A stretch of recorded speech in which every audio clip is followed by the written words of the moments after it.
started. You ready?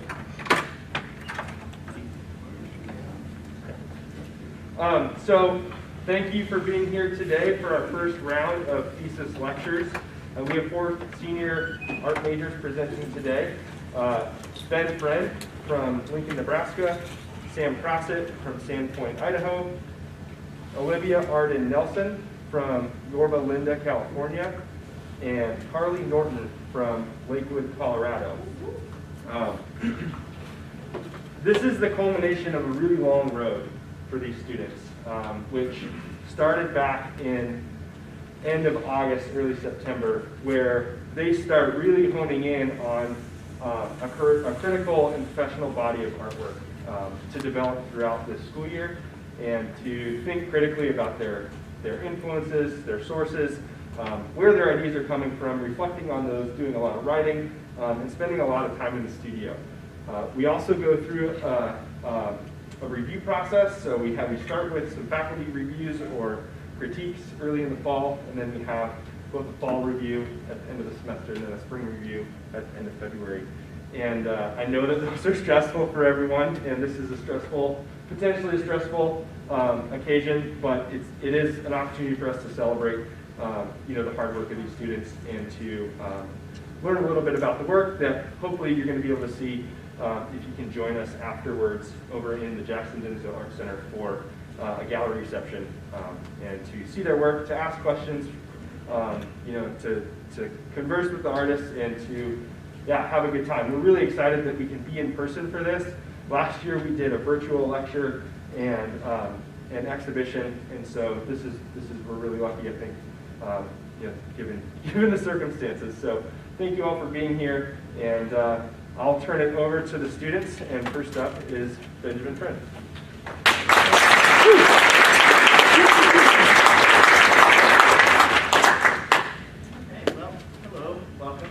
Aaron just said my name, so I'm a senior here, doing art history and studio arts, as well as minoring in philosophy. Lights, yes, thank you, Aaron. Aaron always keeping us on our toes. So this is the culmination of many different projects and ideas that I've had throughout the year that put me on a path that I didn't quite understand at the time, but now I kind of understand it. So my culmination of my thesis body of work entitled Pathways. So like most things, everything happened in March last year. We all know what happened. And not being able to work in the glass studio or the wood shop or the metal shop really forced me to figure out what I wanted to do and try to continue to make things over the summer. I found a flame working tool called a hothead torch. It basically just screws onto a propane tank, and you can melt rods of glass. So you can sculpt and shape things that way. I then, through family connections, I was able to get my hands on an actual torch that I could use, a propane oxygen torch that I can actually melt what we call borosilicate glass, which is hard glass. If you're familiar with chemistry equipment, that's all borosilicate glass.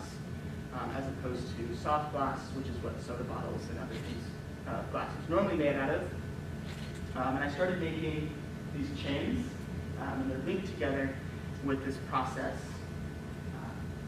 And little did I know at that time that it would come back and play with my own body of work.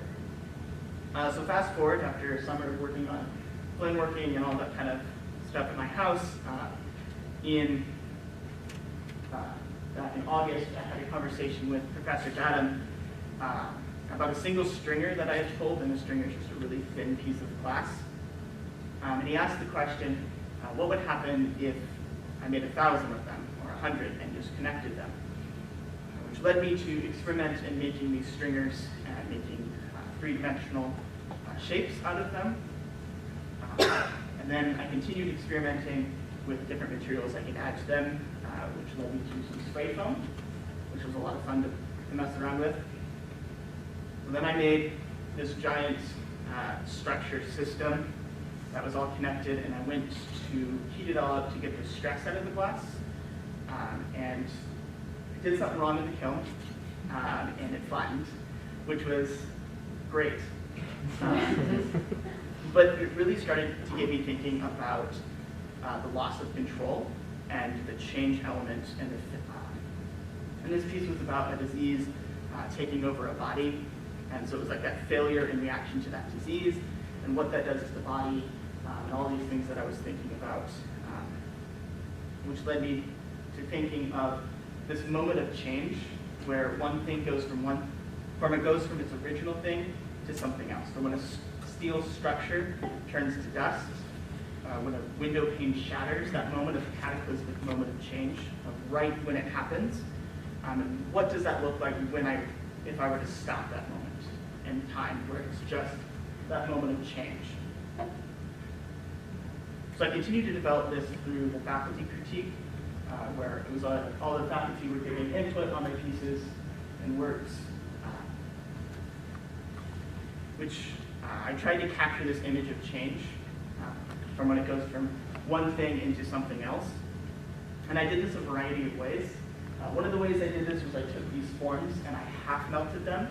So there's some parts that are melted and some parts that are not.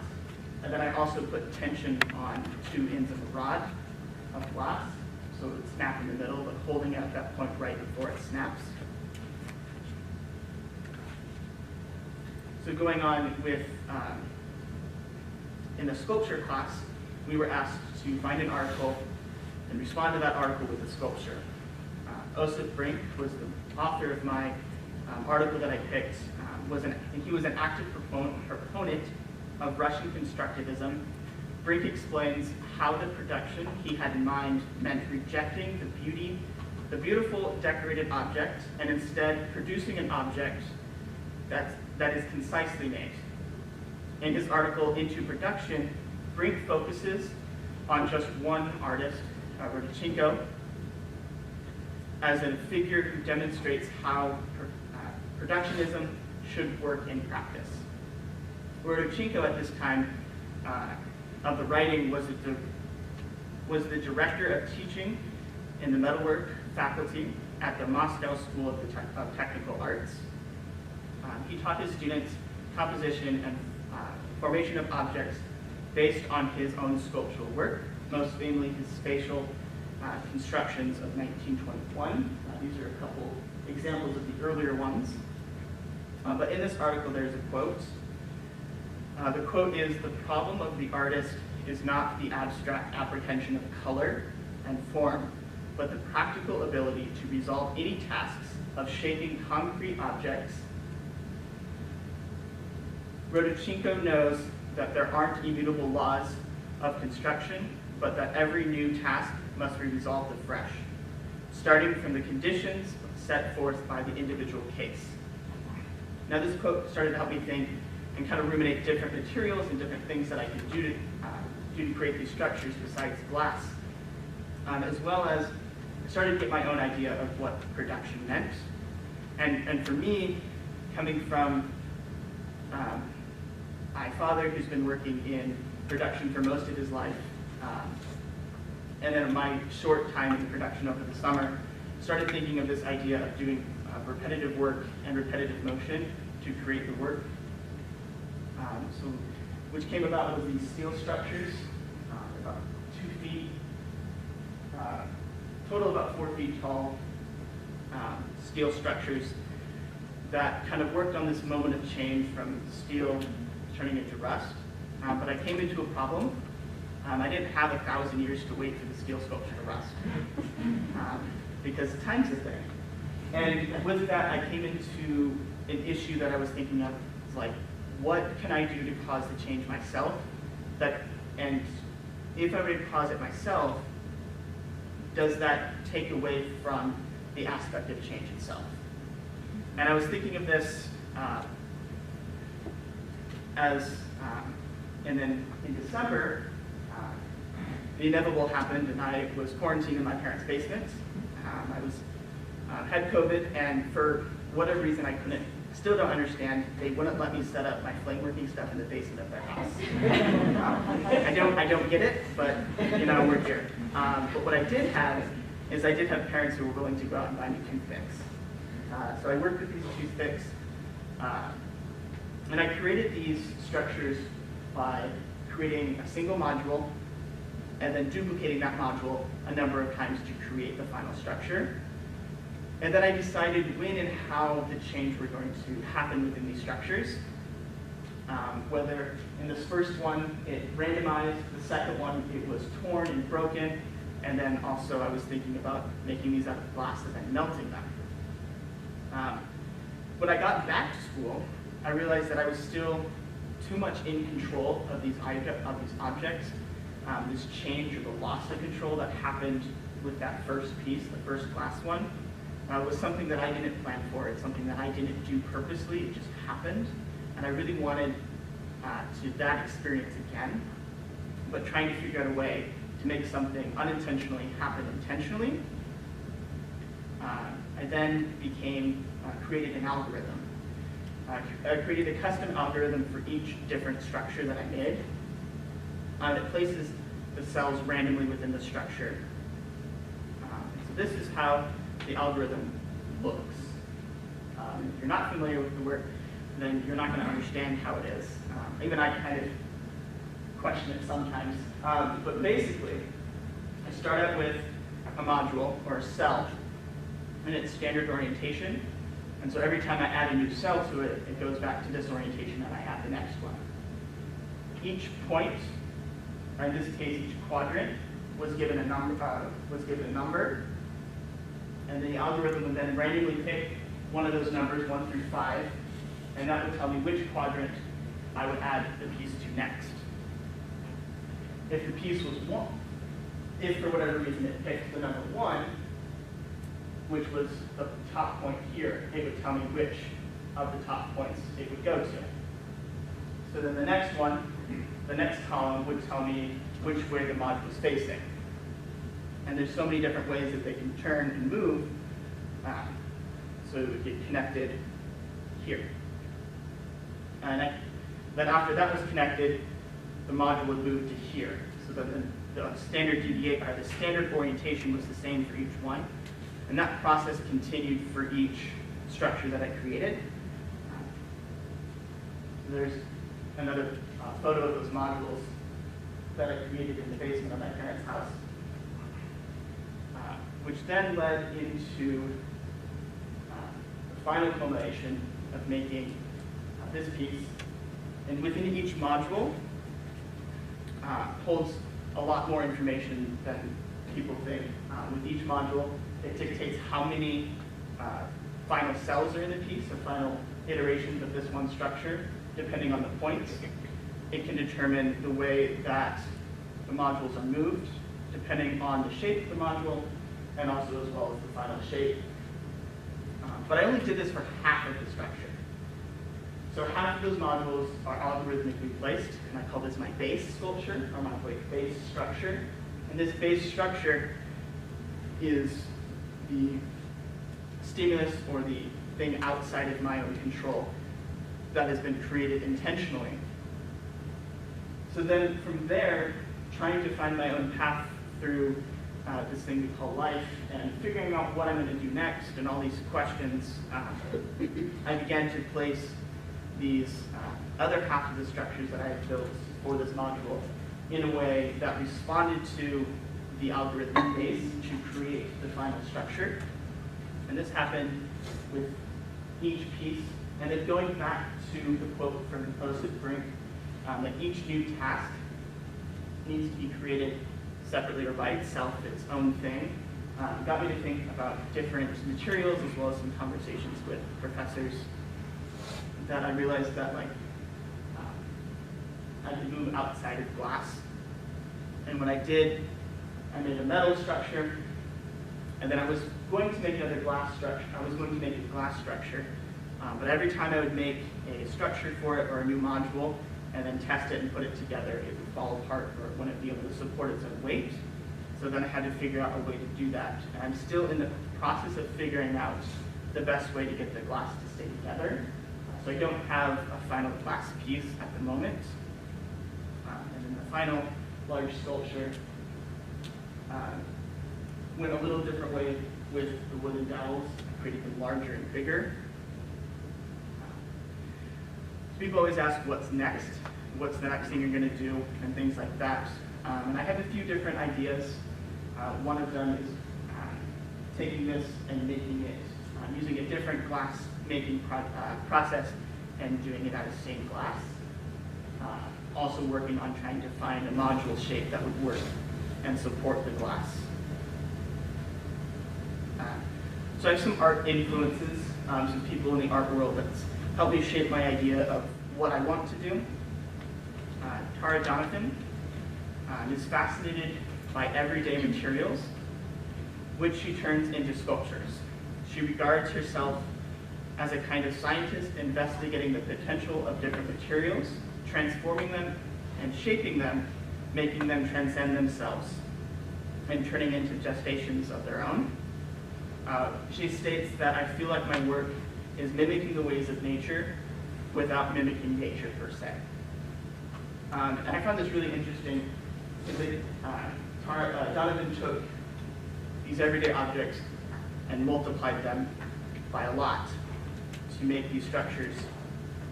And something similar to what I do, but I create my own structures and I use the exact same one as Jonathan does. So this piece here is made out of styrofoam cups. I had no idea it was made out of styrofoam cups until I read the clip about it.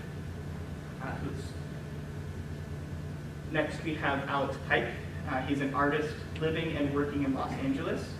He's the founder and director of the Tiger Strikes Asteroids, a nonprofit network of artist-run spaces. He makes modular, paper-based wall installations,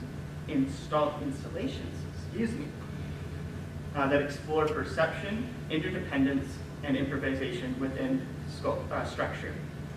While engaging with the complexities of social dynamics, the geometric shapes that Pike creates in his work kind of helped me to form some ideas about different shapes and different forms that I could create with my 3D work, or my 3D created sculptures. As well as his work also involved a lot of color, bright colors, which got me to thinking of, do I want to color these? Do I want to keep them naturally raw material? And kind of thinking these ideas, and eventually I did decide to leave them raw and just the same materials. Sola Wicks, he was an American artist linked to various movements. He's regarded as the founder of both the minimalist and the conceptual art movement. His prolific 2- and 3-dimensional work ranges from wall drawings to hundreds of works on papers extending to structures in the form of towers, pyramids, geometric forms, and progressions. These works range in size from books and gallery-sized installations to monumental outdoor pieces. Lewitt's first series structures were created in the 1960s using modular forms of the square and arrangements of varying visual complexities. Use the same shapes over and over to create a piece, which is really interesting to me, using the same shape, if you couldn't tell. But that repetitive motion and that repetitive form is something that I find very interesting, and I'm exploring even more. Lewitt also believes the idea itself could be the work of art, and maintained that, like an architect who created a blueprint for a building and then turned the project over to a construction crew, an artist should be able to conceive of the work and then either delegate the work to other people or not make it at all. And this really struck me as something that, personally with my work, I completely disagree with. While yes, someone could create the modules and follow the algorithm as I laid it out and make the algorithmic base, the adding on to the structures is something that related to me and my own pathways that I'm trying to follow and work through that no one else could recreate. And so that was something that I was really kind of wrestling with mentally, figuring that out. Was like, could someone else build this? Does it have to be all me doing every single step of the process? something that I'm still kind of working on and figuring out. Now, we can't talk about triangular built structures without talking about Buckminster Fuller. He was an American architect, system theorist, author, designer, inventor, and futurist. In 1949, Fuller erected a geodesic dome building that could sustain its own weight with no practical limits. One of the most famous geodesic domes is actually in our backyard. It's in the Henry Dorley Zoo in Omaha, the Desert Dome. And looking at his work and trying to figure out structures and shapes that glass could use, but also still supporting its own weight, is something that I'm still currently investigating on how that's done and how it's worked, but also figuring out with my own structures, do I want them to be able to support themselves? Obviously, yes, but do they need to support anything else? Do they, and working through this idea of structures throughout my pieces. I guess now would be questions, comments, critiques, criticisms, confessions. I forgot to mention this at the beginning. Something new that we're going to do, typically we've waited until the very end of all of the lectures to have questions. We're going to take 5 to 10 minutes here to ask Ben some questions. That way his work's fresh in your mind, and then at the very end, so we'll do that between each lecture, and then at the end we'll come back and do some Greek Q&A. So, yeah.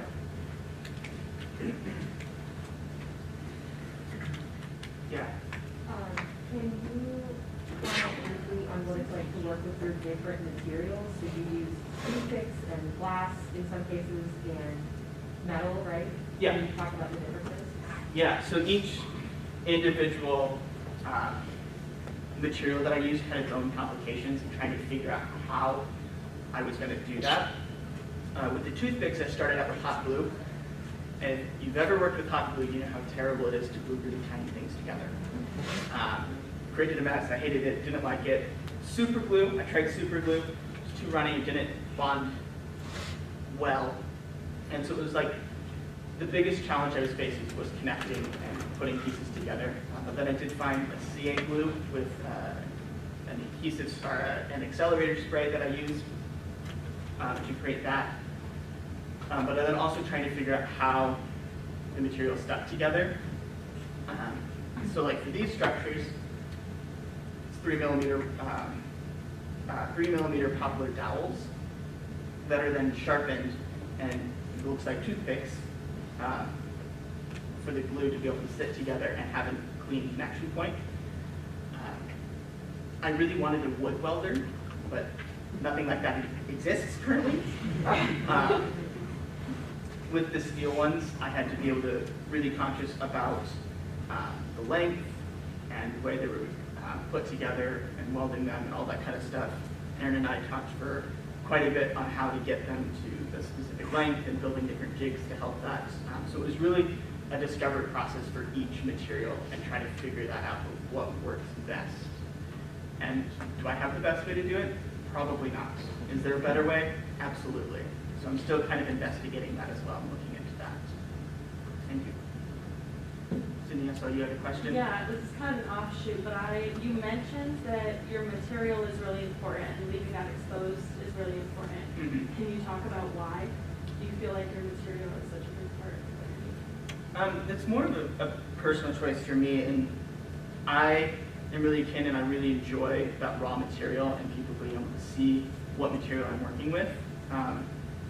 For example, in Sola Wicks' work, it's wood painted white.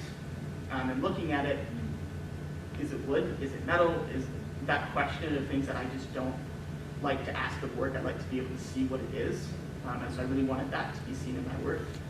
So I feel painting it or doing something to the surface of the material can change that. And I didn't want my viewers to question what it was made out of.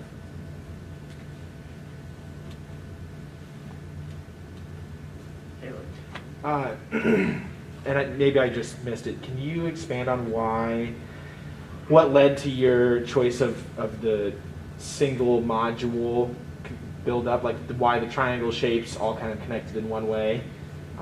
the module almost looked like it was half of an orb, and why it was just one half. What led to that? Where'd you come up with that? It's kind of Like what led to that shape. that, like this shape? Yes. I was just playing around with the steel structure. Let me go back so you can see it. I was just playing around with different shapes of the steel structure, but I think what originally the shape came from was when I was younger playing with magnets and putting magnets together into this shape to make a spaceship. And just that idea of building with triangles. And then I wanted to keep the same basic shape the same between the different systems and have a connection between the systems. And so I just kept it at the triangles. As for the other ones, I just played around with those triangles and putting them into different ways until I found a shape that was interesting or visually appealing.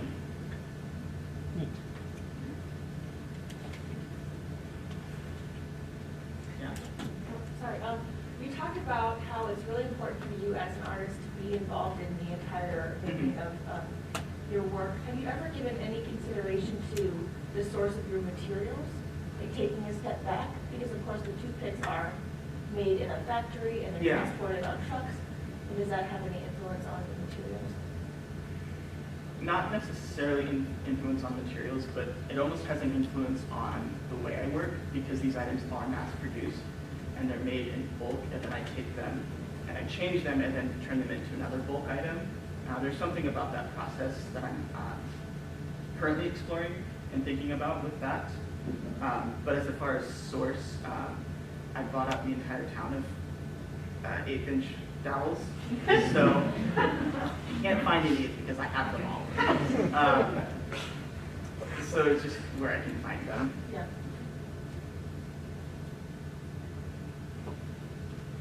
Yes, and then we'll go over there. So also playing off of that, where you feel that you have to do the work yourself, have you tried planning and actually delegating a project to someone to see how that would feel to you and how different that piece might end up feeling than your actual pieces that you create yourself? I haven't done something specifically like that. And in other materials that I work in, for say glass blowing, there is a big team aspect where everyone's working together to create a single piece. And so the short answer is no, I haven't done that. But I know from like thinking about my own work and my own self, like I know the way that I want to get it done, and I know the easiest way to read the algorithm. And for me, like to explain that to someone else and for them to follow it, there's a lot of trust there. And I haven't found something that works that way, where that I can give it to someone and say, here, do this. I just like to be able to do it myself. And I also just enjoy that repetitive process too much, I think. There's a question over here. Yeah, on your algorithm, did you create that yourself or something you found? Just talk a little bit more about it. Yeah, so originally I had Christian, who's over there. We worked together on creating an algorithm because I do not have a mind for computer science at all. And programming it just doesn't make sense to me. So we worked out one, but then it changed so quickly after that. And Aaron and I worked on one on Google Sheets, or an Excel worksheet, and it just worked a lot better. I could change things a lot faster, and it was a lot easier to create a different custom algorithm for each piece. So it was custom created. Okay. Yes, and then Mandy after. Did you find your experience in philosophy influencing any of your artistic decisions? Could you repeat that question? The question was, did I find any of my philosophy, like background or input, influencing my own work?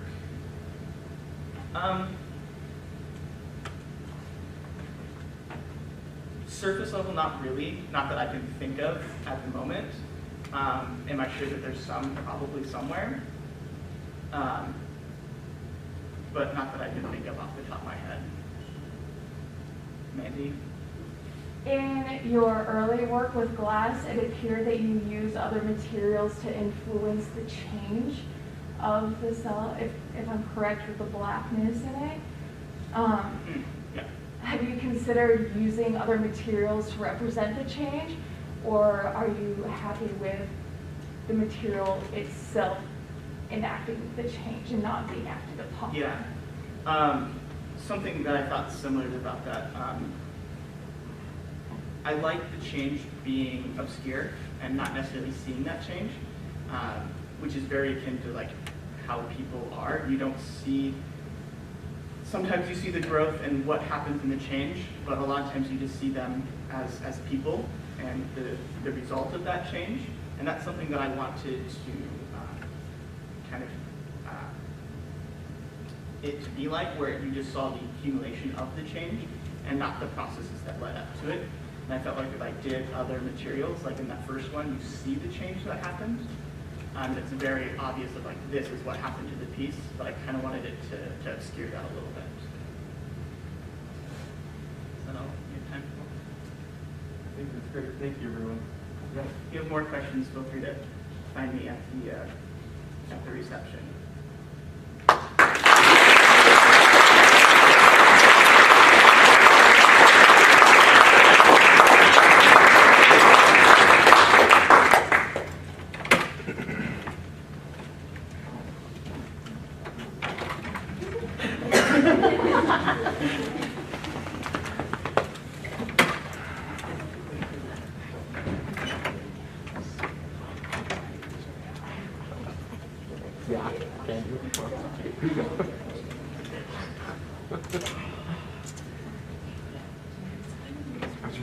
Hello there. My name is Crossett. I've done my thesis project in oils, primarily, and this is that project. So I've always been really interested in painting portraits of people. It's something that I find really challenging, and it's something that I find intriguing in order to make someone's face look exactly like their face. We all think that we know how to draw a face, or at least our brains think that we know what a face looks like, but I know that we probably all had that experience, probably as children, where we put the eyes there, the nose, the mouth, and then drawn a circle for the head, and it doesn't look anything like a face. Best case scenario. Worst case scenario, it's horrifying. I've got some surrealist plates in my house from my mom's childhood. And so, in order for me to paint faces, I really worked with the underpainting to create an emphasis of light and shadows so that the bone structure kind of lays out itself. And I pretty much had that down. This is a painting from 2019 that I did from observation at a modeling session.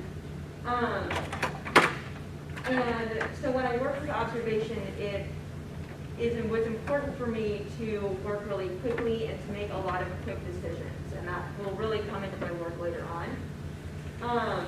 But I would have this problem where a lot of times when I did self-portraits, I would have a great underpainting, great structure, good features, and then once I put the skin on, it would just come out kind of flat, washed out. And so I was trying so hard to color match, and it just wasn't working out. And so we got sent home in March of last year, and I'm trying to paint these self-portraits of myself and trying to follow the advice of my painting professor and put in more color into the skin, even if I don't necessarily see it. And I'm just really frustrated with it. So my wonderful mother volunteers to let me paint her for a little bit. So these are paintings that I did in the spring of last year of my mother, and I was really interested in the concept of like painting portraits of other people, and I really wanted to use, I was really influenced in my style by Impressionists and Post-Impressionists and Expressionists. The first artist of influence that I'm going to show you here today is Van Gogh. Basic, everybody knows him. Van Gogh worked primarily from observation, almost exclusively from observation.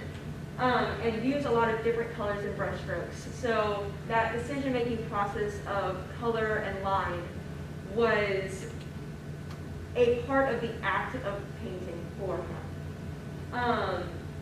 And I personally believe that these slightly stylized but representational paintings can sometimes offer something that is just as valuable and honest as photorealism could be. So I was really interested in painting other people. I was interested in using it for representation purposes. So offering my painting to other people who feel like they haven't been fairly represented, and really having an honest dialogue about how they would prefer to be represented and how I can do that for them, and have that conversation be more active on the part of the model. I was really interested in these concepts of diversity and why it was important for representation. And what we found out is that ideas of diversity and bias are baked into our ideology. It's a part of ourselves. And so when we talk about diversity programs and diversity training, a lot of times we think of a pamphlet on how to avoid a lawsuit. And what we found is that it doesn't really work, especially in corporations, is it doesn't last very long, the workers aren't engaged, and it doesn't affect the long-term leadership of the corporation. But when we approach diversity as a personal growth process, when we talk about leadership and when we talk about self-improvement and changing the way that we think of things, instead of trying to sidestep this part of our culture that is so deep, instead we try and confront it as individuals and as a community, it does work in the long time. The people are engaged, people feel listened to, they create communities, and it lasts a lot longer. So I really wanted to be a part of this process, but I realized that I was having, and so like some of the other people that I was looking at who were in the process of representation was Buford Delaney, who was a painter in the Harlem Renaissance, and painting representation for people who were not getting represented at the time. He was an abstract expressionist. He worked with pastels much of the time. And then I was also looking at Nancy Sparrow. Nancy Sparrow was really heavily involved in the feminism and anti-war movements from the 60s all the way up to the 2000s. And so when I was talking about representation, I was really trying to think about what ways I would like to be represented.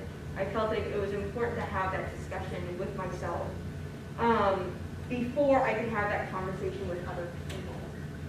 And what I noticed was that in Nancy Sparrow's time, she used gore and nudity as a way of portraying taboo subjects.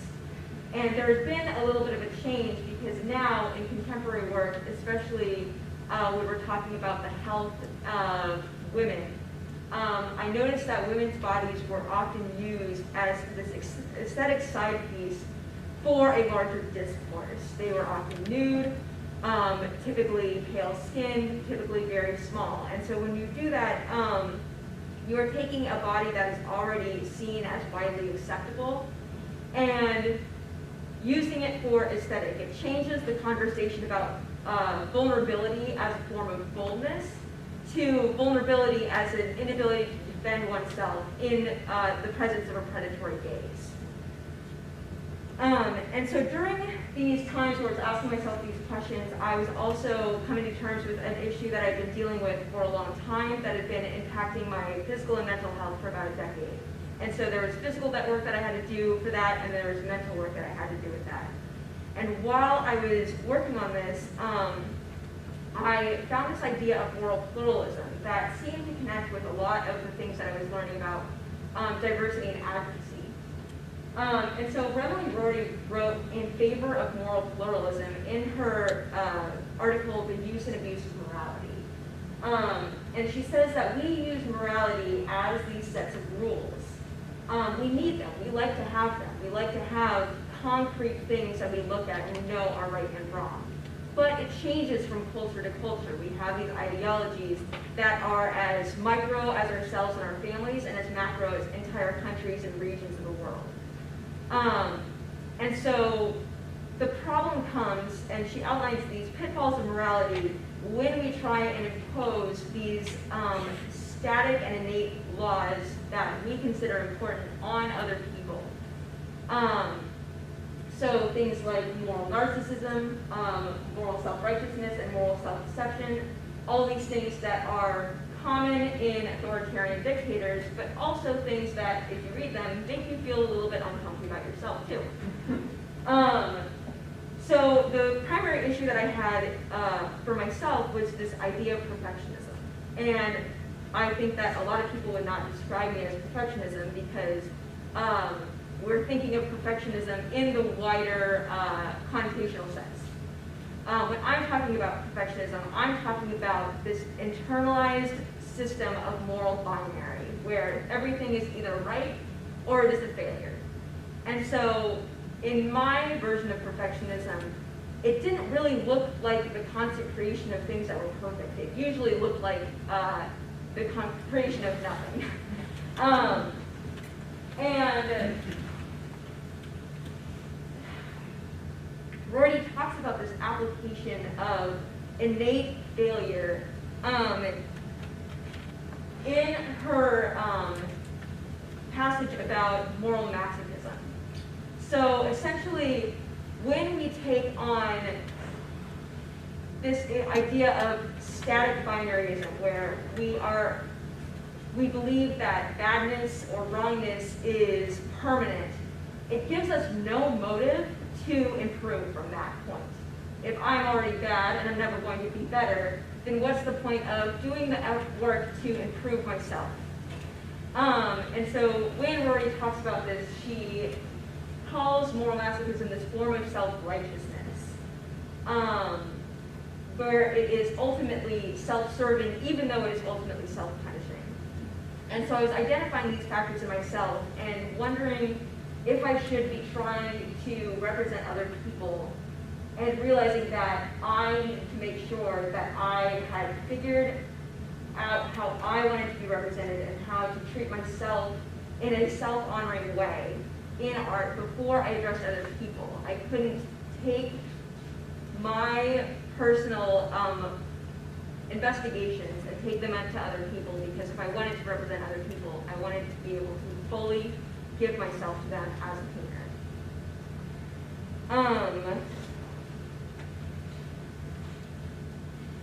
So I have two quotes here from E. Jane and Walt Whitman.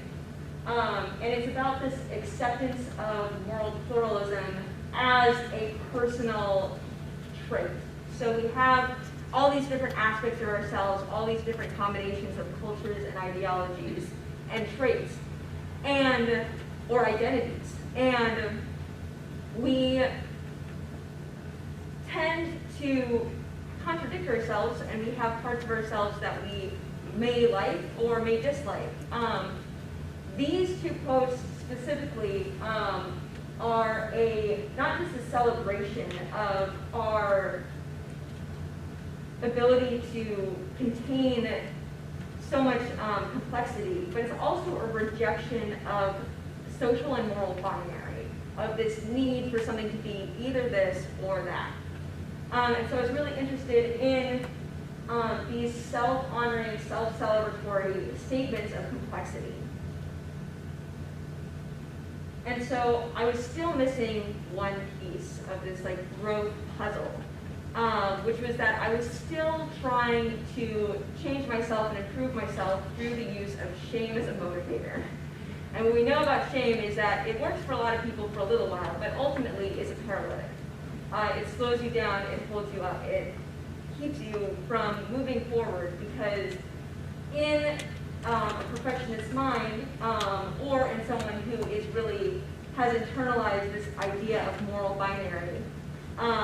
If there is something wrong with you, you get two options. You can either deny it as a factor of wrongness in yourself because you have a reason or whatever it might be, because then you get a pass. You're not wrong, you're not bad, you have hope. Or you can do what I usually do, which is wallow in it, and not go anywhere. And again, there is no motive to go anywhere because the reality of our moral existence is static. And so I started to read about the importance of self-compassion, especially in personal growth. And so how was it possible for me to not like something about myself, but being able to approach it with self-compassion so that I could move towards something better?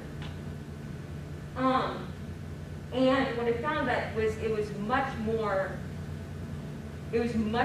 powerful than anything else that I had tried to do for myself. And it showed up again and again in the other work that I was doing around diversity, is when we confront our own personal biases with self-compassion and understanding of where that came from, we are able to confront the problem with this greater nuance and this greater ability to understand.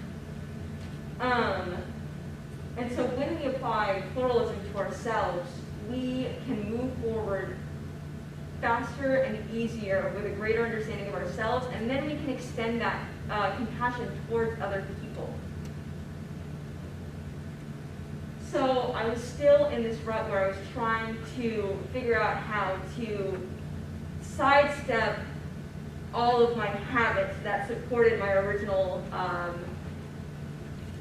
theory of shame and all the super fun, good for yourself topics we've been covering. And so I needed to be making art, and I was so afraid of messing it up. And so I started doing these small sketches in my notebook. The rules were I had to do it in one sitting. The rules were that whatever I put down, I just had to keep going. And they were always from observation. So I had to make decisions while I was observing. And so I came up with these, I had all of these little portraits using watercolors, watercolor charcoals, and graphite. And I would sometimes start with journal writings on the side or in the middle, just to get the something on the paper before I started. And so that became this precursor to my final work. So this is the first painting I did in my series of work. And I had the same problem as I've been having, where the structure of the painting was good. I liked most of the colors on it. And the underpainting was accurate in its portrayal of light and shadow. But I put the skin on, and it looked flat. And I was so frustrated, and so I just started mixing all these colors. Anything that I could see in an undertone, I put down. And I came up with this, and there's so many colors on it that are not skin colored. Blues, purples, green. But they worked, and they worked without me obsessing over every single detail. There's this air of there's this aspect of impulse that was in my work that made it better. And so I was really interested in chasing that impulsivity and that recklessness in my work as a tool for celebrating that aspect of myself that was not so committed to right and wrong. So I started doing these oil pastel portraits to continue to work on that idea of chasing this impulsivity. And so I started doing these oil pastel portraits. Again, the rules with that were that they were drawn from observation, so I would work with the mirror, make choices as I drew. They were typically done in one sitting, and the colors were sometimes based on undertones, and sometimes they were based on, I like this one. So, and then I was able to start moving towards oil portraits. And the rules for the oil portrait, for the pastel portraits and the small sketches were that wherever I felt like whatever state I was in, I needed to accept it and try and represent it from there. So if I came in feeling like garbage, then I was allowed to draw garbage as long as I was drawing, as long as I was painting. And so these are paintings from when I had a mask on, and paintings from when I was tired. And I just let them be what they were. What I was finding was that I actually liked them better than some of the drawings that I had carefully planned out.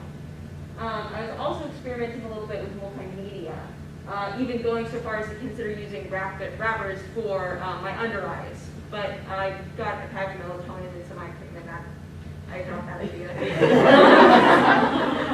So, in the range of like multimedia in my work is anywhere from experimentation and subversion of common like tropes to a play on words or emphasizing my point. And then the more work I did where I was trying to represent these parts of myself that I didn't necessarily like or I didn't necessarily want to confront, the more I wanted to represent myself in moments of happiness and peace and power. And I started wanting to include backgrounds that accentuated that feeling, not only for myself, but for my audience.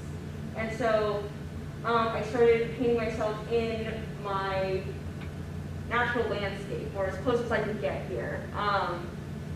Hauling around my photographer friend with me into the bushes in negative 20-degree weather.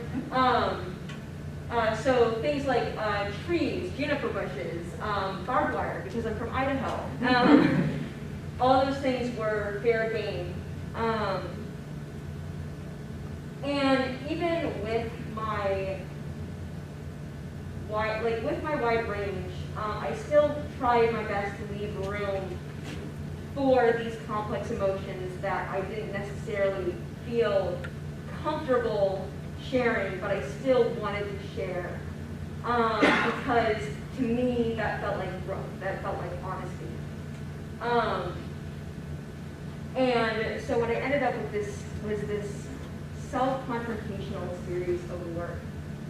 That's really a reflection of everything I've learned and everything that I've done to grow over the last year.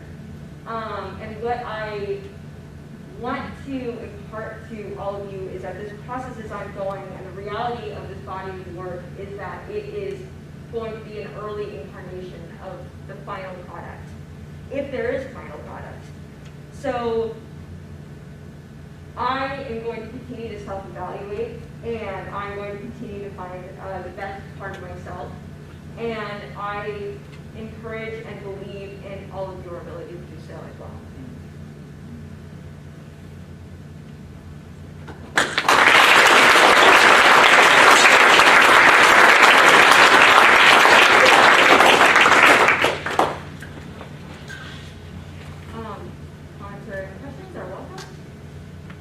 You talked about the importance of the journey, and you talked about the importance of the final product. Do you feel like one is more important than the other? Do you feel like they kind of come together, or are they in tandem? Like, could you explain more about that? I think that I love final products. I love seeing the final product. And I think it's because I have a habit of not putting enough emphasis on the journey. So what I want to tell you is that, of course, I love the final product. The final product is the best, the most important. But I do believe that the emphasis of the journey is the final product. Very much what you put into it, you get out of it. And so I think that when you put more effort on the journey, like the amount of effort that I spent trying to get my process to be as streamlined as possible so that I could work and really be picking up what I was putting down, made my final product what I wanted it to be. Can you speak a bit more about when you decided to use different like multimedia and when you would decide to add something besides paint to the canvas? Absolutely. So My decision to use multimedia was a lot like my decision to use multiple colors, where I had that painting of with the hatchet in it. And I just hated it. I hated it so much. I was the first one I had used a reference photo for, and it was one of the first ones that I had that were full body. And it was so frustrating, and I got just about done with it, or was just about happy with it, and I realized that I had put plants in the reference picture and I still had to paint plants. And I said no. And I went and got some fabric, and I just wanted to try something to see that if it would change the tone, if it would change the context, if that risk would pay off. And so previously, I probably would have said no risk pays off. I'll just try again tomorrow. But I really wanted to go with my impulses and choose that. So my decision to use multimedia was more of a trust exercise with myself. So.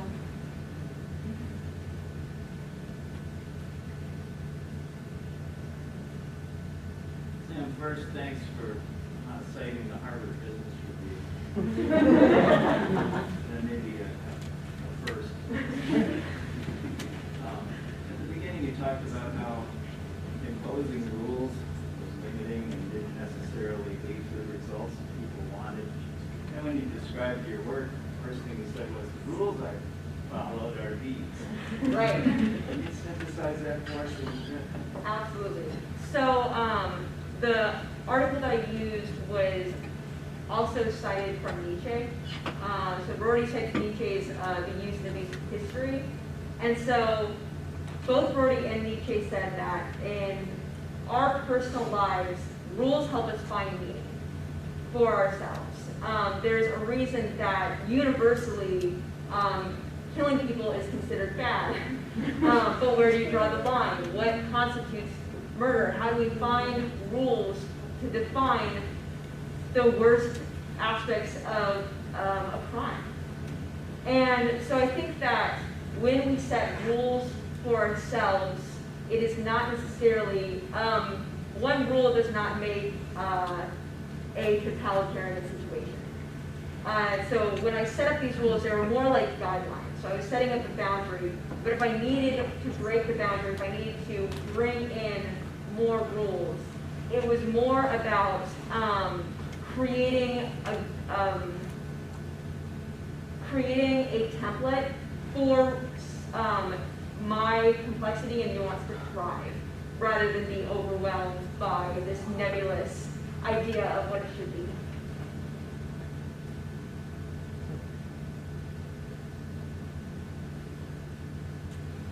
Well, you talk about so many interesting philosophical and political things. I'm a little embarrassed to ask such a functional question, but you are the old drawing professor, if you will. Somebody who's so thoughtful about your processes, I'm curious to know how you feel that how it works when you're looking at a mirror or you're looking at a photograph. Right. So that was, you were actually the one who told me that working from life is almost always better than working from a photograph. It just gives it some energy that is harder to get when you're working from reference. And so when I'm working from life, from observation, whether that be for a model or for myself, there is it causes me to be a little bit less cerebral about my process. I really have to commit to that, that process where you disengage the part of your brain that thinks it knows what it's looking at. Whereas with a picture, you kind of have to decide to know what you're looking at because you have to get the gist of the composition down. You can't decide the composition as you go. You already have your composition, so you need to figure out how to fit the composition onto your canvas. And so that was a real challenge for me, was figuring out how to continue to engage that active painter mind while I was working from reference. And a big one for me was being really free with my color choices. when you're working from observation, you have changing lights, you have shadows that you look at and you think you know what color it is, and then you look back and it's a different color. But from photos, you could take an eyedropper tool on Photoshop and know the exact shade you're looking for. But I really wanted the pictures that I took from reference to read. A good example would be this one on the and so that was one where I was really worried about my inability to convey the joy that was in the original reference picture. And so I tried to emulate joy in my action of painting. So I don't know if that answers your question. Well, Seems that's like a really articulate answer. Thank you. I wonder if any artist is ever satisfied with their product. I think of Hemingway, who was considered a great writer, who was never really satisfied. Right. Musicians are never really satisfied with how they sound. Right. I don't think a filmmaker ever thinks that their film is really what they wanted to do. And yet, audiences think, wow, that was terrific.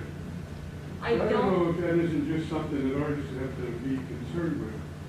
And yet, athletes like Cassius Clay or Muhammad Ali said, I'm the greatest.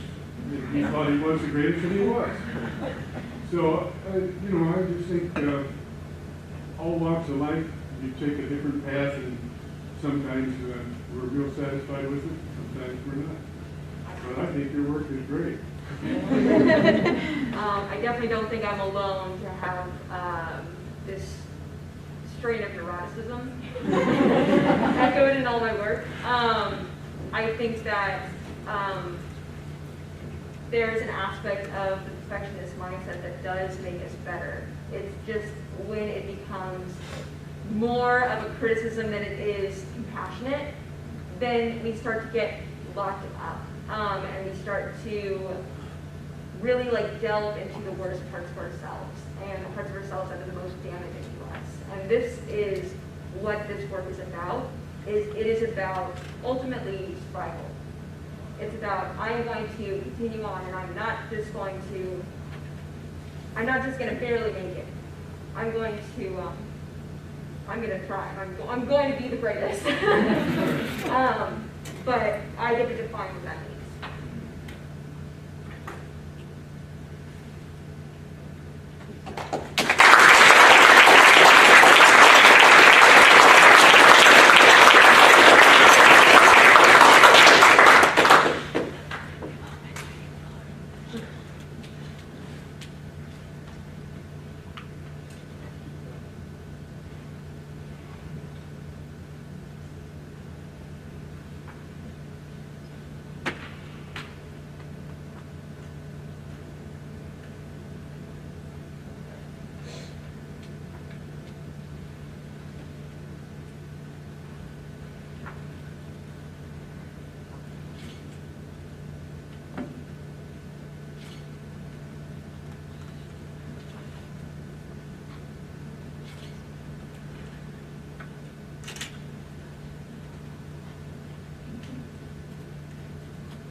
Hello everybody, thank you for for coming. My name is Olivia Arden, and this is the comfort zone. The creation of my thesis project has been a very long journey, much like everyone else's, and it had a very distinct beginning, middle, and end.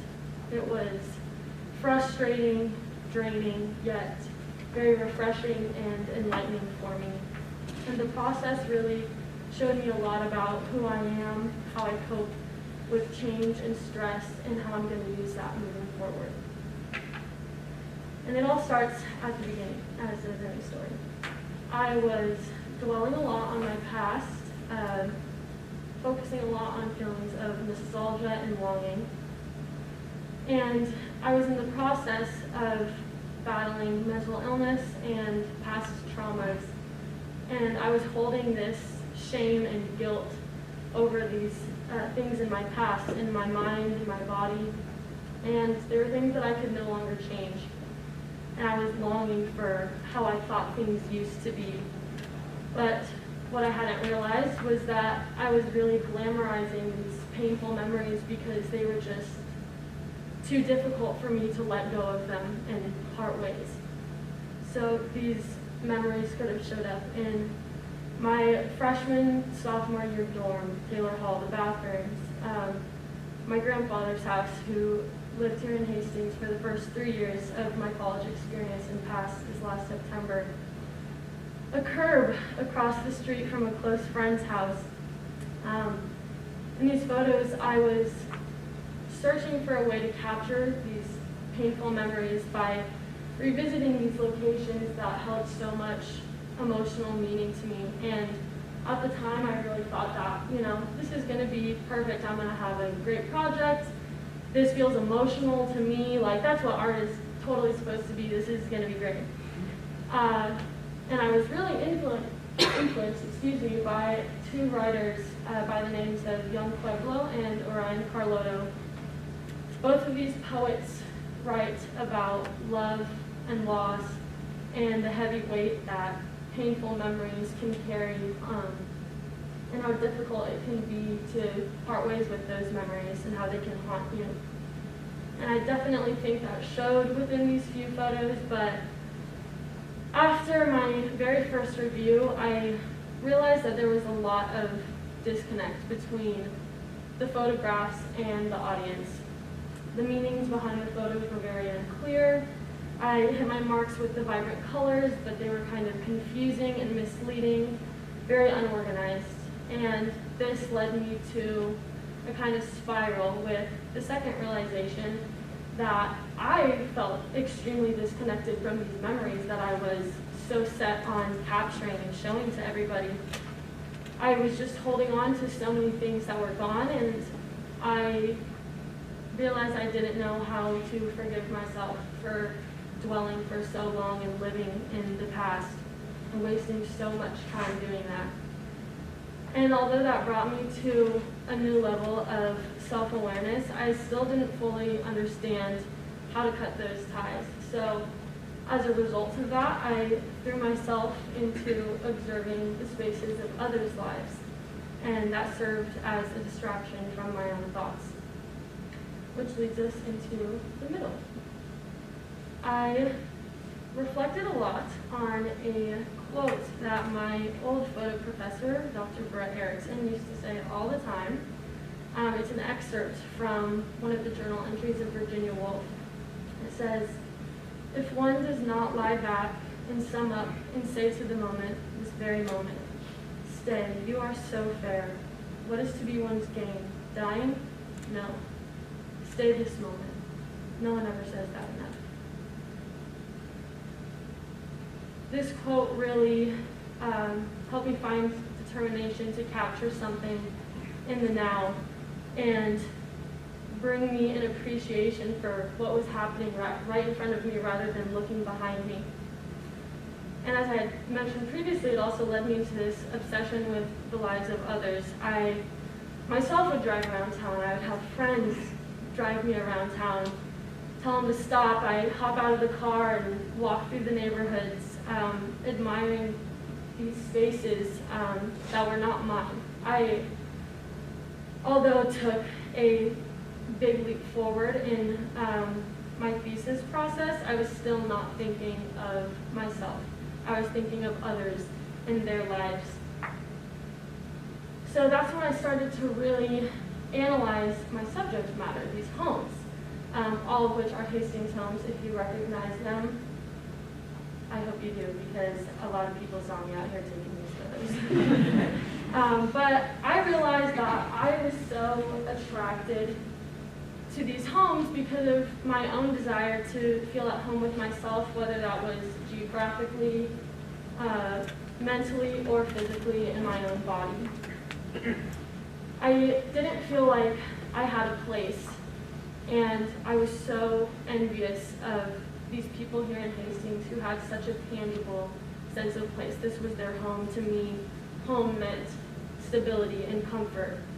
And because it was, these photographs were taken with this envy in mind, they were very voyeuristic.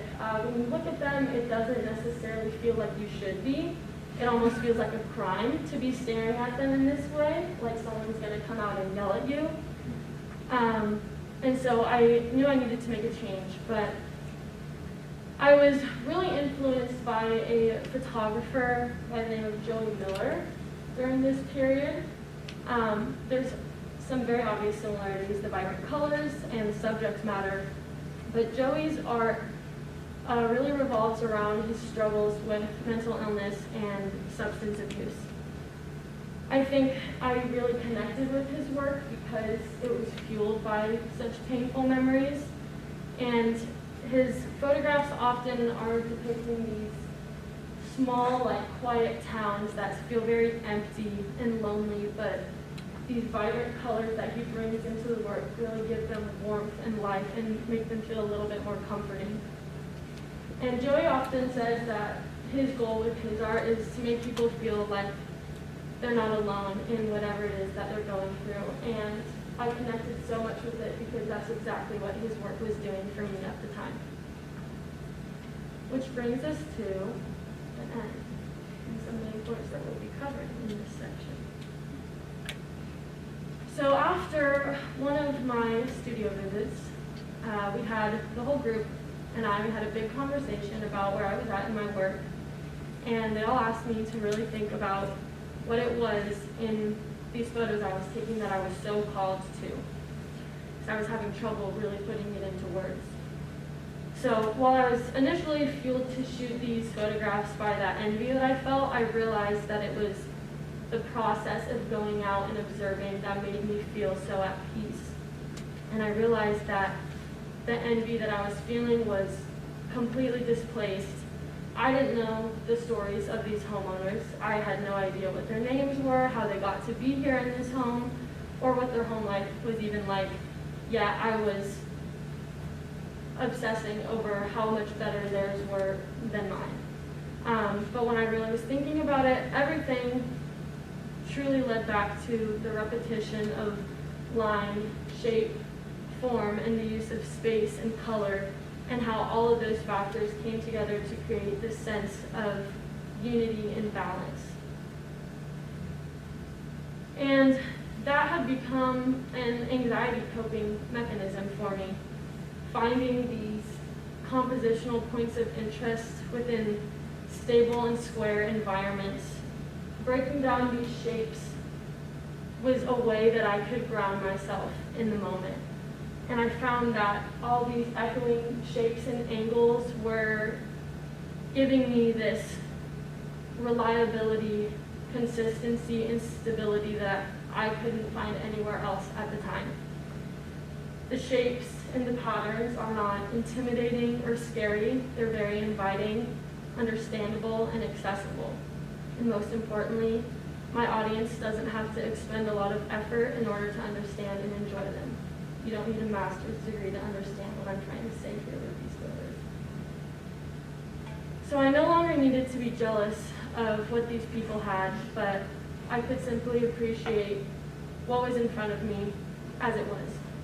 There was no longer a need for me to make things more complex for myself by putting these storylines in my head about who they were and why they were better than me. I could just simply take what brought me peace and appreciate that for what it was. Which leads us into a little bit about composition theory. Obviously played a huge role in my project. These photographs were not created by chance. I utilized these elements to bring my photos to life, to structure them, and create that consistency and simplicity that you see when you look at them. Utilizing these elements makes it more pleasing for the viewer, and it encourages their eye to wander throughout the image. So for example, we have this photo with balance. That's, you want neither side of the photo to feel heavier than the other, and that can be asymmetrical or symmetrical. In this case, asymmetrical. Although this left side of the house feels a little bit more empty, that raking, like vibrant orange light really balances out. And in the bottom left corner, you can see the tops of the AC unit, the pipes, the electrical outlets. That really balances out that icicle that's just like dripping down on the right side. And that color also brings a lot of contrast to the photo, that bright orange to the baby blue. For movement, you find movement through the arrangement of objects in an image. And here we can see it from the top of the fence, going up the side of the house, the bottom of the paneling, or on the perimeters of the windows. There's lines everywhere for your eye to follow. It just keeps moving. Rhythm can be found through repetition of shape, color. Here, the neutral browns are repeated in this image, in the fence, the window trims, and the roof. And those repeated rectangular shapes of the windows, and even the X's on the fence, the rectangles on the fence. There's so much repetition in one simple scene. Pattern, kind of similar, can be found through the natural repetition of line, shape, or color.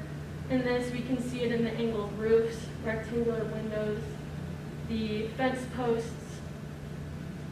Proportion, because of the way that I've taken all of these photographs, they seem kind of flat and two-dimensional from that direct angle. And because of that, the objects in the photo are able to relate to each other really well in size. Nothing feels like it's overpowering. Even if it is larger than another object in the photo, they all fit well together. Focus and emphasis. If a photo doesn't have a focal point, your eye can get lost really easily, so you want to have something to anchor it down. This photo, those two foldable chairs, that's that anchor. Like, you go straight back to that baguette. All those other elements are still working together to bring you around the image and keep you there. And unity is achieved when all of these parts of the composition feel as if they truly belong together. And with my close-up tight compositions, everything feels like it just is kind of snuggled together. It fits really well. The shapes have that space to converse with one another without any other outside factors coming into play. There's no distraction. Moving on to color theory, we have the primary colors, red, yellow, blue, secondary, orange, violet, and green, and tertiary, you don't need to name them all, they all get mixed together. But when these colors are all used intentionally, they can really bring a lot of life to a photograph. And two of the most common ways to use them are through the usage of analogous colors, which are the colors that are placed next to each other on the color wheel. And when those are used in a photograph, it can be very beautiful and harmonious.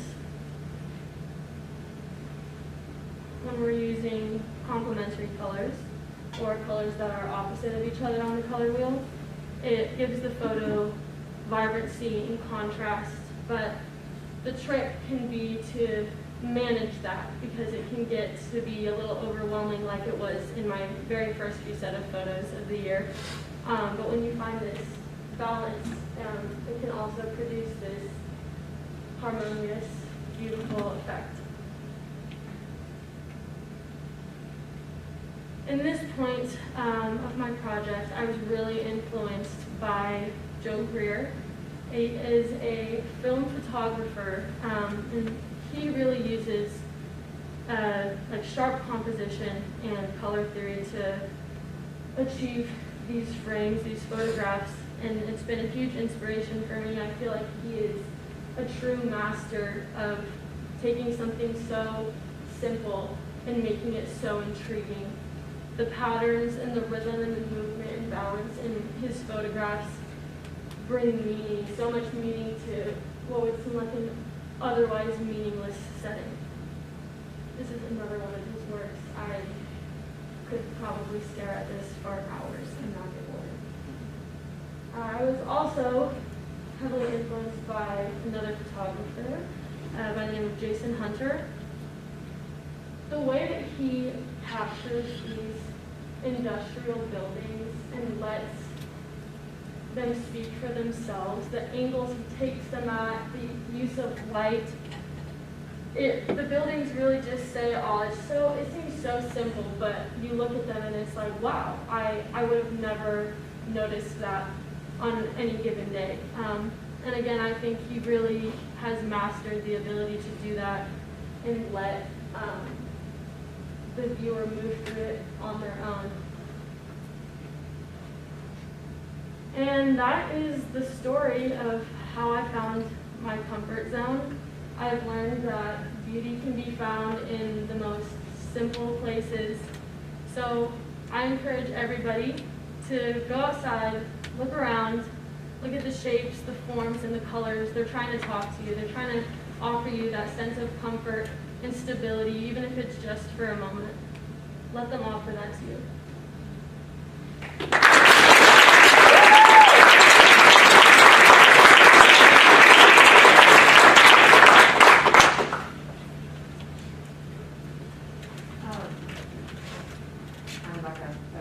Personal question. So you titled this The Comfort Zone, which is different maybe than home, which is what you kind of talked about initially searching for, like a sense of home or place or belonging to something. Can you talk a little bit about the differences between the two? If there are any? Yeah, I realized that home does not necessarily mean comfort for everybody.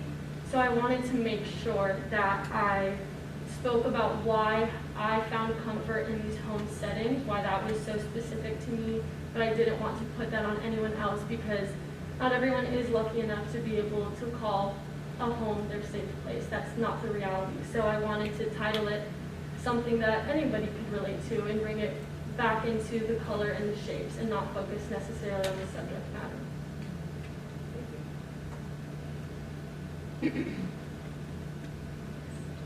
In the beginning of your work, a lot of your pictures during your nostalgia were darker, and as your work goes on, you can really see the colors pop and they're a lot brighter. Your composition is a lot more light. Does that speak to how you're doing? I definitely think it does. Like I said, it was a journey, not just an artistic journey, but a mental journey, a spiritual journey for me, and those photos I took at the beginning of the year feel so far away from me now. I know who I was then and I know what I was trying to accomplish with those, but I think that as I've gone on, the photos I've taken now, they truly do reflect how I've been growing myself as a person. Did anyone come out and ask you why you're taking pictures? So many times. There were so many people that came out. I would just be out there minding my business, trying to be low-key about it, and someone would be like, hey, what are you doing? And I'm like, oh, hi, I'm sorry, your house is pretty, I like the shapes on it. And they're like, okay, you do what you're doing. But it wasn't too bad. I didn't run into, nobody got mad, at least. That was a good thing.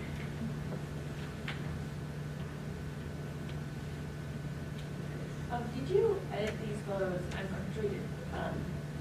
After you took them to get such vibrant colors, or? Yeah, I did go in and up the vibrancy a little bit. I try to keep it as natural as possible, but I also like to think that the way the finished product is how I initially saw it. Because when I see these places, my brain automatically goes to that finished look. So what you see is exactly as I saw when I first approached the building, even though in real time it might have looked significantly less vibrant. My question is the transformation of photography from film to digital. And I wonder, were your pictures digitally taken or were they on film? They were all digitally taken. I am inspired a lot by film, and I think I kind of edit my photos that way. Not to be like a knockoff, but just a little inspo. I hope to shoot film in the near future, but that comes with money, so we'll talk about that. And the answer to this may change, but when you initially pick one of these houses, is it because of maybe the perceived story that you see with that house, or is it the technical details that draw you to it? It's definitely the technical details. Like, this is something that I have a hard time putting into words. When I'm walking down the street, it to me literally feels like they're calling to me. Like I cannot walk past it without just capturing that moment and being able to share that with everybody else. So it's definitely like the shapes and the forms, not necessarily like the story. I mean, they started out with the story, like in the middle, like I was thinking about other people, but with this finished product, definitely more shape, form, technical pieces of it.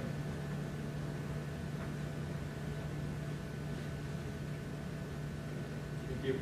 Thank you.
My name is Norton. I'm from Littleton, Colorado.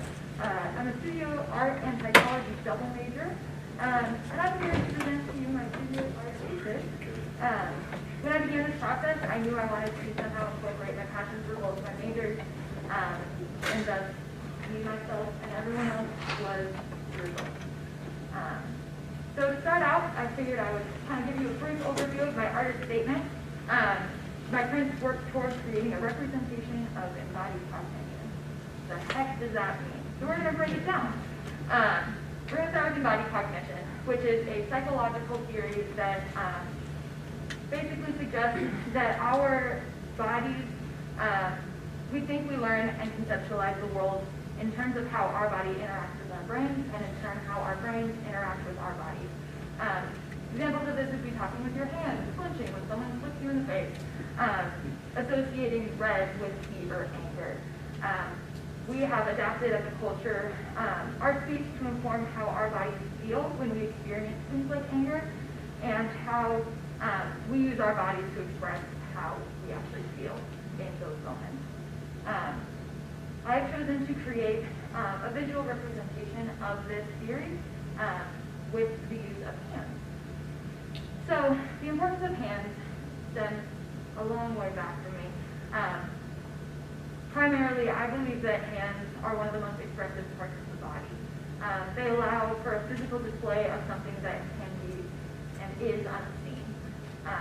the way in which the muscles and tendons stretch or contract or relax convey emotion that is tangible without actually needing a face to represent it.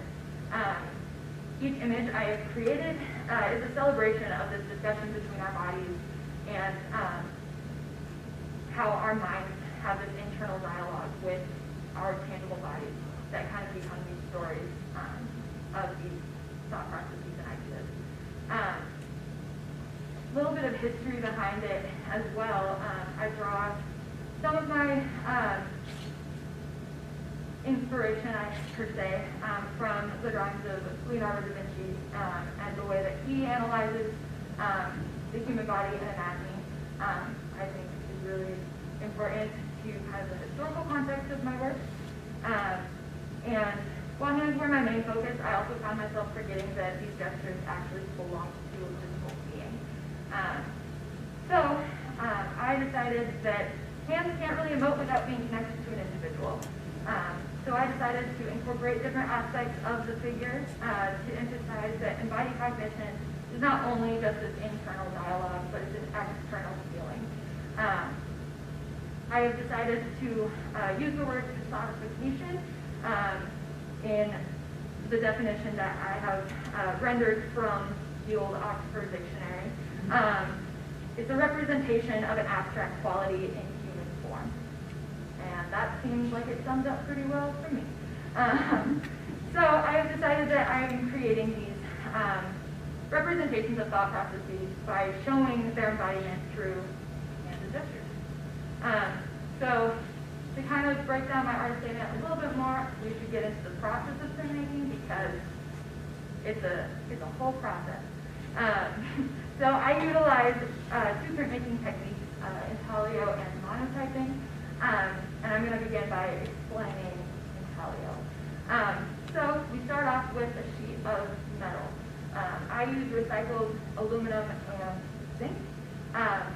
It is coated with a protective wax called hard brown, and my initial sketch is transferred onto the plate using carbon paper, and I scratch away at the hard brown, revealing the metal that will be eventually eaten away in an acid bath to create deep grooves into the plate that will later be printed.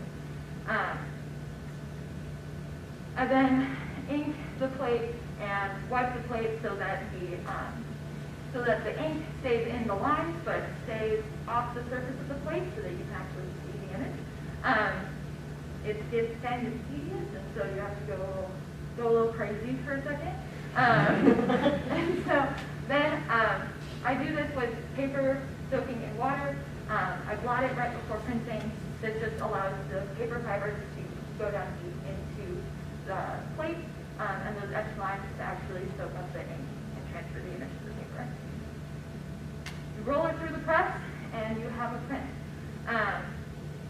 Some of these images, these are all images in the show. Just as a final result, this is what happens. So to kind of give you a brief history of intaglio and why I chose it for this project is because it allows for it's a very repetitive process. It relies heavily on multiples. So printmaking in general takes one image and allows it to live on in multiple states. So in addition, 10 of the same image.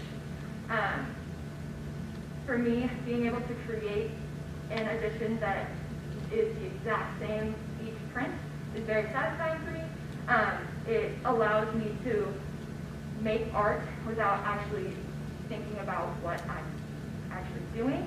It's a very methodical, very easy, very meditative process for me at this point, and I thought that this is actually a wonderful representation of embodied cognition because I'm not even really thinking about the printing process at this point. I'm just doing it. So that being said, it also allows for some creative problem solving. For those of you who knew me about 2 years ago, I was strictly graphite charcoal artist, smudging and blending to create tones and values was like my specialty. And when I started taking etching classes, I was really thrown through a loop by needing to create these values that I couldn't actually make using like my thumb. It's really confusing for me. And so I had to figure out how to create these realistic values, creating tiniest little forms of line. And so I have adapted and utilized class hatching to render value and tone. The printmaking process allows these plates to go through many changes, resulting in a multitude of prints that are not like any of the others. Proofing a plate, sometimes it doesn't turn out exactly how you want it at the very beginning, so then you have to take a proof of it and go back in and change the plate. That one proof then is no other proof is going to be like it. It is now an individual. That being said, there are so many possibilities for error, and we can then use this possibility to represent how we impact and manipulate the world around us, while also allowing it to change us. We are allowed to go with the flow as we are allowing the print to as well go with the flow. That being said, my interaction with my material is very, very important to my process and practice. I approach every plate differently due to its history. As I said, I use recycled plates. So each mark that is on the plate, whether I put it there or not, is a permanent mark, and it will show up in the end print. That being said, I compose my images to fit in with the history of the plate. As a printmaker, it's really important in my practice that I view this as like a team effort. It's not just me altering the plate is then also working with me. We have to work together to create this image because I have my history, it has his, and it is ultimately important that I acknowledge that and respect where it has been. So kind of moving on to my other process of printmaking, monetizing, which is an additive printmaking process that allows multiple colors and textures to be incorporated into the final print. The majority of these prints begin with applying the ink in intaglio style, as I have previously mentioned. Then I roll a smooth layer of blue ink onto the surface of the plate and selectively remove the blue with a stiff paintbrush, which creates the textures that you see in these images. This process allows me to have a different dialogue with the plate by utilizing color and varying textures. The images selected to be monotyped are given different potential and the ability for them to respond to this alternative experience I'm creating for it. By combining intaglio and monotype, I'm still utilizing the repetitive roots of printmaking by replicating an image, but I'm also enabling the print to expand its meaning. This change can be representative of embodied cognition because while an underlying thought or belief can stay the same, outside influence and stimuli can impact the ways in which we visualize these circumstances. So here are some of the many different iterations of the same image, but an example of how monotyping can really create a different feeling combined with the image. So kind of moving on to my context, obviously I draw a lot from realism. For me, realism holds a very similar weight as photography in that it realizes the physical world into something that can be held onto. It allows memory and feelings to be fossilized and rendered in a way that is representative of this time and this place. This has been the way that, as an artist, I have been able to solidify and understand the world around me for as long as I can remember. While realism, for me, has a temptation towards perfection, the perfectionist side comes out a little bit too often, I think. I believe that the printmaking process has enabled me to branch out from this traditional shading practices that I've come from, explore more unique ways of creating value and tone with cross-hatching being one of them. Like I said before, I'm very inspired by Da Vinci and how his anatomy studies are rendered using very simple line work and then added with tone in a very sketch-like but not professional way. Another contextual thing would be abstract expression.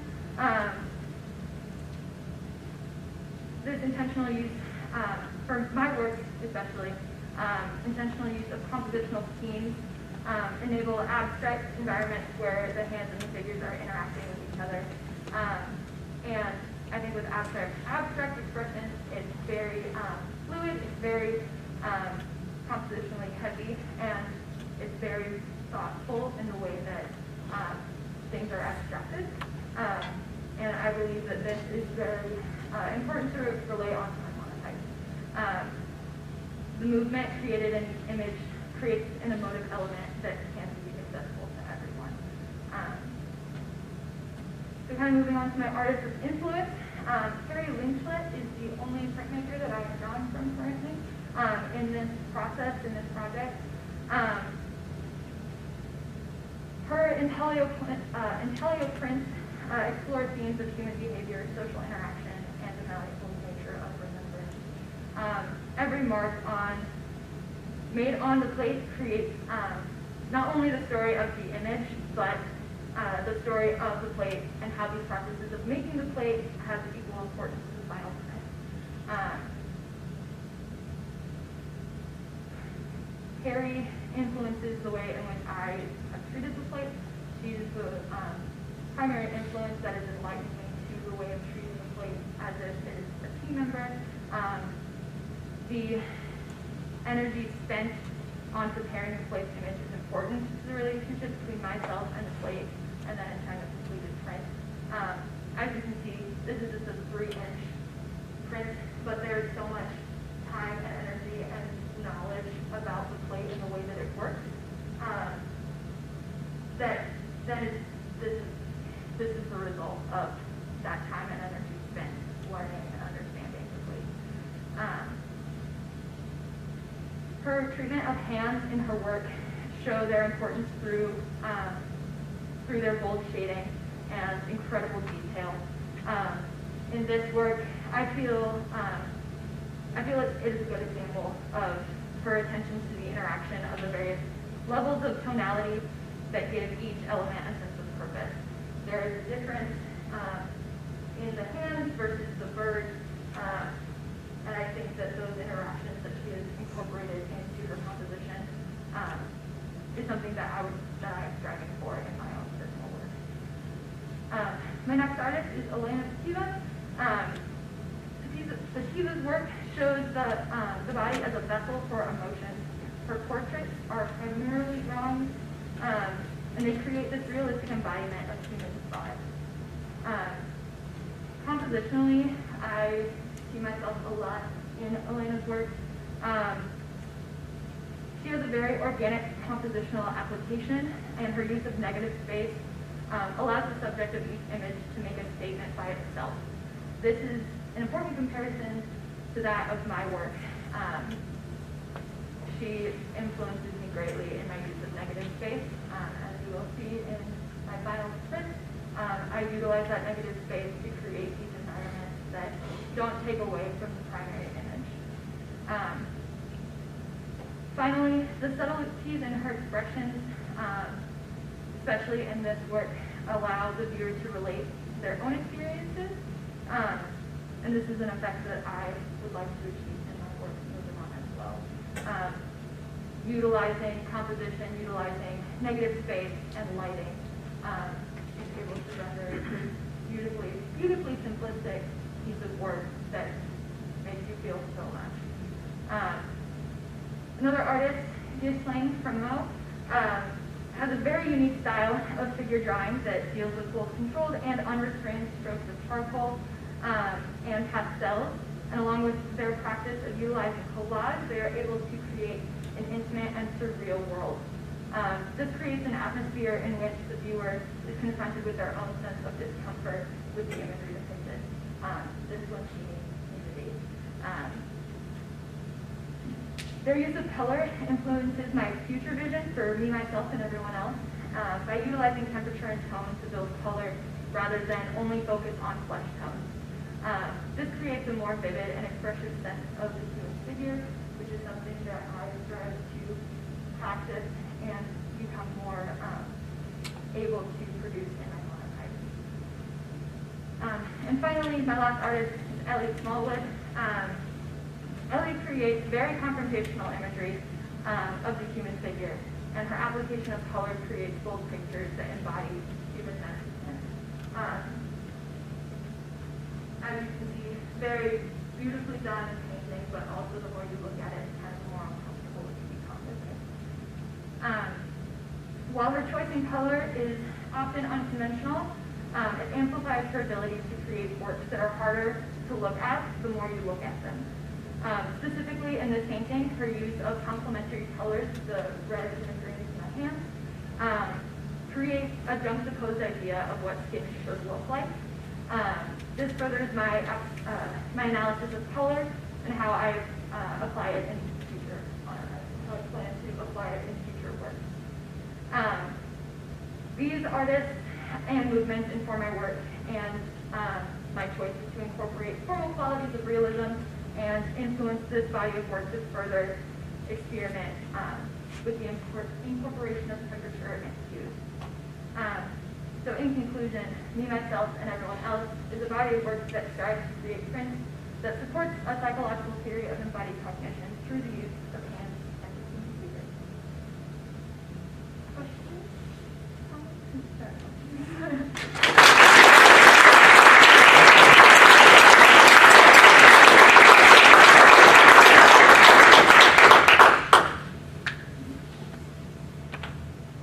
So you talked about there being like embodied cognition is the idea of like a dialogue between the body and the mind. And in your printmaking process, you talked about the dialogue between you and the plate. Did you see any kind of like those two ideas reflected in one another? How does that impact your work?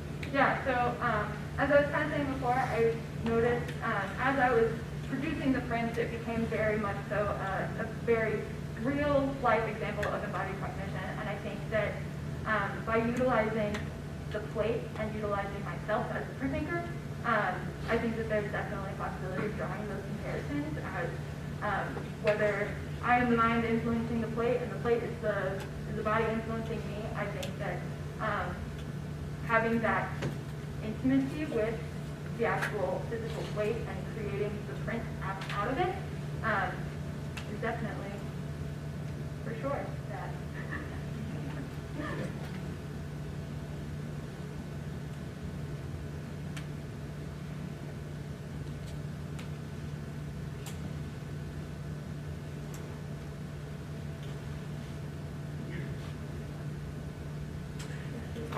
So I don't know a ton about printmaking and the process.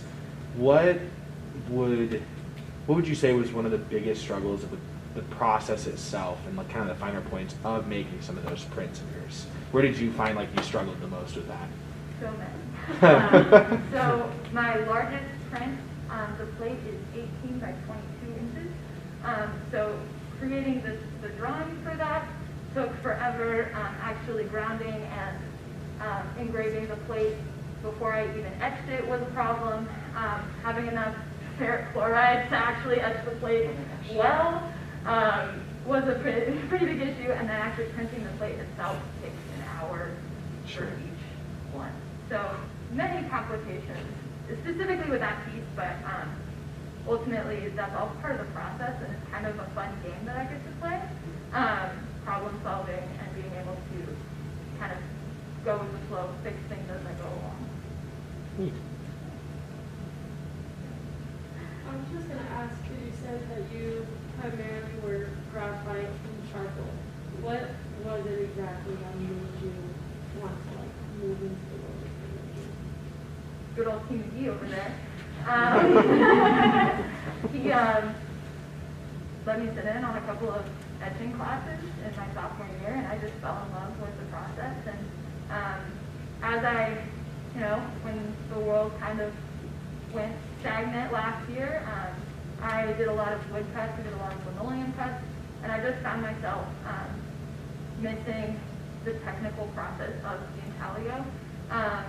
And so it kind of became this like, oh, okay, it's just one more linoleum cut until I can get back into the studio and work with chemicals and like all that kind of stuff. So it kind of was, at this point I've taught all of the printmaking classes, and I think that intaglio for me is one of my favorites because it stretches the way in which I can shape, whereas silkscreen and woodcuts are more blocking and looking at blocks of color rather than line work. And so I see the comparison between like drawing and sketching, but it's also a much more tedious and laborious process that for me is really satisfying.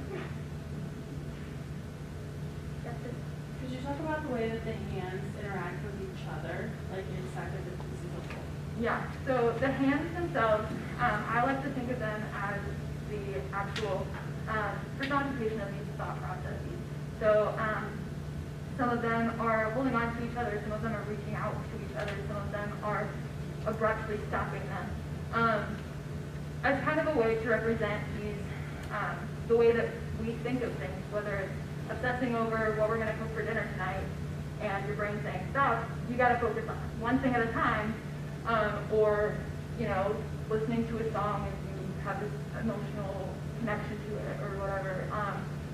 So I think the hands, they interact with each other as these different thought processes of how, you don't always have one singular thought in your brain at one time. That's kind of how I've seen them, and then the figures incorporated are kind of the physical, like, the way that you are interacting with the world, impacting those thoughts. Yes.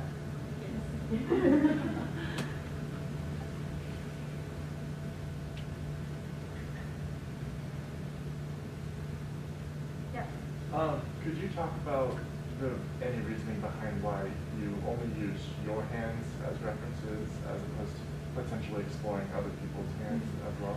So primarily they're my hands. The old select board over there is featured in a couple. It was mostly just whatever I could get my hands on. It was just, for me, it was kind of just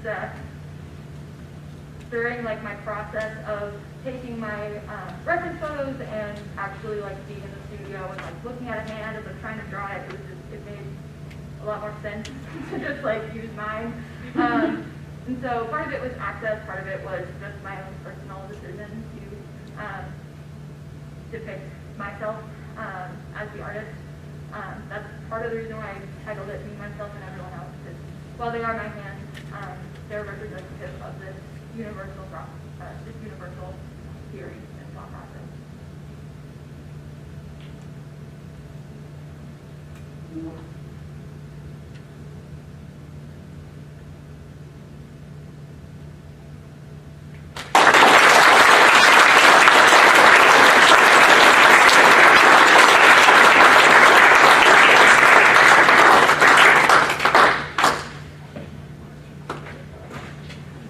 So we'll take about 10 minutes or so to do some group questions, and then invite you to join us over in the Jackson Division Art Center for the gallery reception.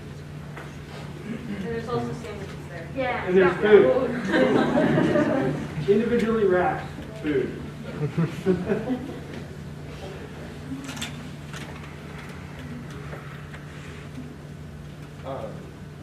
Sorry. Could each of you talk about how you guys were able to come up with the title of Blueprint and how it individually relates to each of your theses? Blueprint happened because I was blurting out some stuff.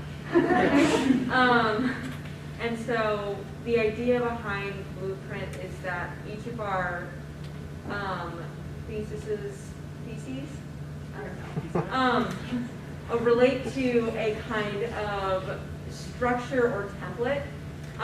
So Ben's are all about creating these templates and structures. Mine is about internal structures and the ways that we can change the paths that we like have enforced on ourselves. Olivia's is about analyzing the structures and, sorry for speaking for everybody, but, and Karlie's is about process and neural structure. So. We thought a lot about form and how that specific term applies to each of our work, and then it just kind of became.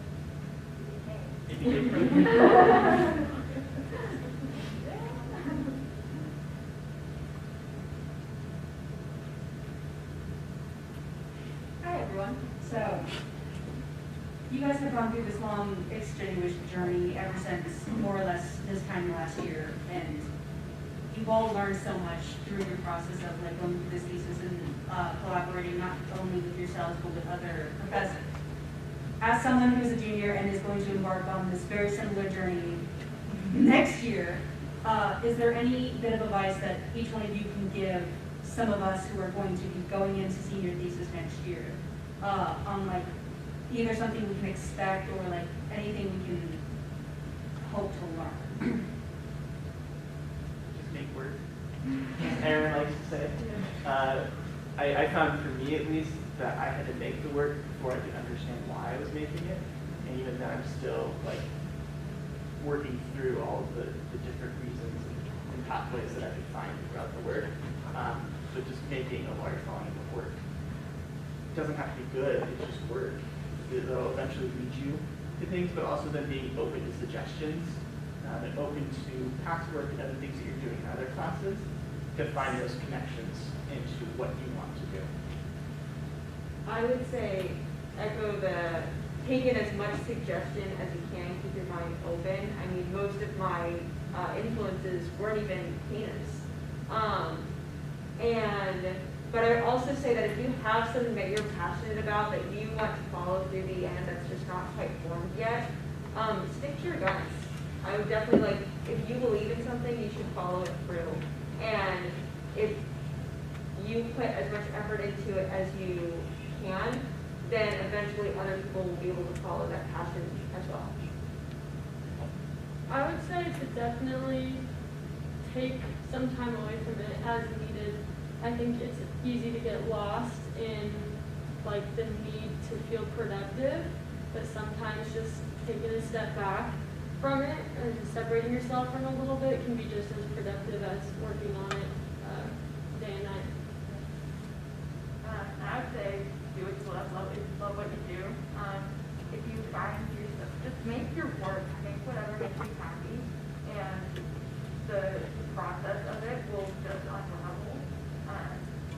I think a big pressure for thesis is like having this like huge crazy concept before you even like began the work. But so you just make the work that you like to make, and the process will show itself. Thank you.